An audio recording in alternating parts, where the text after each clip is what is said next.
Indian cricket team ലോകകപ്പ് final തോറ്റതിന്റെ ഇടയ്ക്കും Robin bus കേരളത്തിലെ പ്രതിപക്ഷ നേതൃസ്ഥാനം ഏറ്റെടുത്തതിന്റെ ഇടയ്ക്കും കേരളത്തിലെ മുഖ്യധാരാ മാധ്യമങ്ങൾ റിപ്പോർട്ട് ചെയ്യാനും ചർച്ച ചെയ്യാനും മറന്നുപോയ ഒരു കാര്യമുണ്ട്.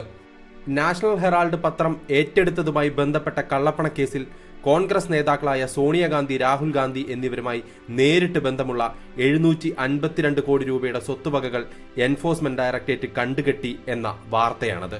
ഒരുപക്ഷെ ഈ വാർത്ത മലയാള മാധ്യമങ്ങൾ മനഃപൂർവ്വം മുക്കിയതാവാം. കാര്യമായി ചർച്ച ചെയ്യാൻ കേരള രാജ്യത്ത് ഇതിന് പ്രത്യേകിച്ച് സാധ്യതകളൊന്നുമില്ല എന്ന് മലയാളത്തിലെ മുഖ്യധാരാ മാധ്യമങ്ങൾക്ക് തോന്നിയത് കൊണ്ടായിരിക്കാം. മലയാളത്തിലെ മുഖ്യധാരാ മാധ്യമങ്ങളുടെ താരാട്ട് കേട്ടാണ് എന്നും തന്നെയും കോൺഗ്രസിന് ഉറങ്ങാൻ സാധിച്ചിട്ടുള്ളത്. ഇതേ മുഖ്യധാരാ മാധ്യമങ്ങളുടെ പരിലാളനങ്ങളേറ്റാണ് കേരളത്തിലെ കോൺഗ്രസ് മാത്രമല്ല ദേശീയ തലത്തിലെ കോൺഗ്രസും നിലനിന്നു പോകുന്നത്. പക്ഷെ എത്രയൊക്കെ മുക്കി വെച്ചിട്ടുണ്ടെങ്കിലും മറച്ചു വെച്ചിട്ടുണ്ടെങ്കിലും നാട്ടുകാർ അറിയേണ്ടതൊക്കെ നാട്ടുകാർ അറിയുക തന്നെ ചെയ്യും. നാഷണൽ ഹെറാൾഡ് കേസിന്റെ ചരിത്രം പോകുന്നത് ഇങ്ങനെയാണ്. നാഷണൽ ഹെറാൾഡ് ദിനപത്രത്തിന്റെ നടത്തിപ്പ് കമ്പനിയായിരുന്ന Associated Journal Limited Indian National കോൺഗ്രസിൽ നിന്ന് 90 കോടി രൂപ പലിശയില്ലാതെ വായ്പ എടുക്കുന്നു.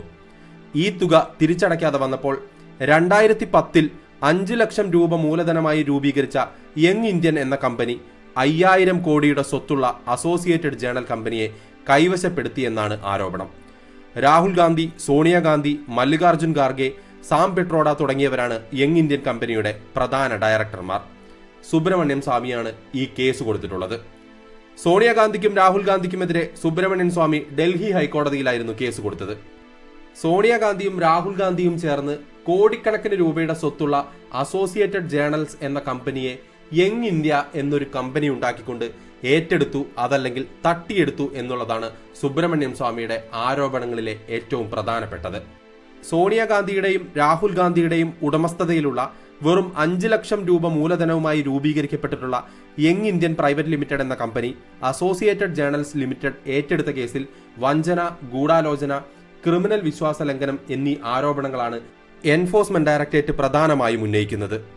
ഈ കേസിന്റെ അന്വേഷണവുമായി ബന്ധപ്പെട്ട് എൻഫോഴ്സ്മെന്റ് ഡയറക്ടറേറ്റ് ഓൾറെഡി തന്നെ രാഹുൽ ഗാന്ധിയെയും പാർട്ടി അധ്യക്ഷൻ മല്ലികാർജുൻ ഖാർഗെയെയും സോണിയാഗാന്ധിയെയും ചോദ്യം ചെയ്തതാണ്. വീണ്ടും ചോദ്യം ചെയ്യുമെന്ന് തന്നെയാണ് സൂചനകൾ ലഭിക്കുന്നത്. നിലവിൽ എൻഫോഴ്സ്മെന്റ് ഡയറക്ടറേറ്റ് കണ്ടുകെട്ടിയിട്ടുള്ള സ്വത്തുവകകളിൽ അസോസിയേറ്റഡ് ജേണൽസിന്റെ ഉടമസ്ഥതയിലായിരുന്ന 661 കോടി വിലമതിക്കുന്ന ഡൽഹിയിലെയും മുംബൈയിലെയും നാഷണൽ ഹെറാൾഡ് ഹൗസുകളും ലക്നൌവിലെ നെഹ്റു ഭവനും അസോസിയേറ്റഡ് ജേണൽസിന്റെ തന്നെ ഓഹരി നിക്ഷേപമായിട്ടുള്ള 90 കോടി രൂപയുമാണ് വരുന്നത്. അതായത് യങ് ഇന്ത്യ എന്നു പേരുള്ള ഒരു കടലാസ് സ്ഥാപനത്തിലൂടെ സോണിയാഗാന്ധിയും രാഹുൽ ഗാന്ധിയും കൈക്കലാക്കി വെച്ചിരുന്ന സ്വത്തുവകകളാണ് എൻഫോഴ്സ്മെന്റ് ഡയറക്ടറേറ്റ് ഇതോടുകൂടെ കണ്ടുകെട്ടിയിട്ടുള്ളത്. രാഷ്ട്രീയ ഓർമ്മകളുടെ കാര്യത്തിൽ വളരെ പിന്നോക്കമാണ് ഇന്ത്യക്കാർ എന്നൊരു പരക്കെ പരാതിയുണ്ട്.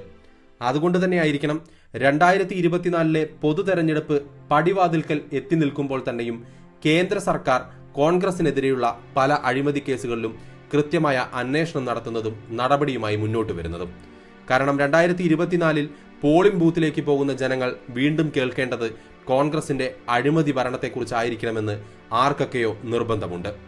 BJP ഈ കാര്യത്തിൽ രാഷ്ട്രീയ പകപോക്കൽ നടത്തിയാലും ഇല്ലെങ്കിലും ടാക്സ് പേയേഴ്സിന്റെ പണമെടുത്ത് കളിച്ച കോൺഗ്രസ് അനുഭവിക്കേണ്ടത് അത്യാവശ്യം തന്നെയാണ്.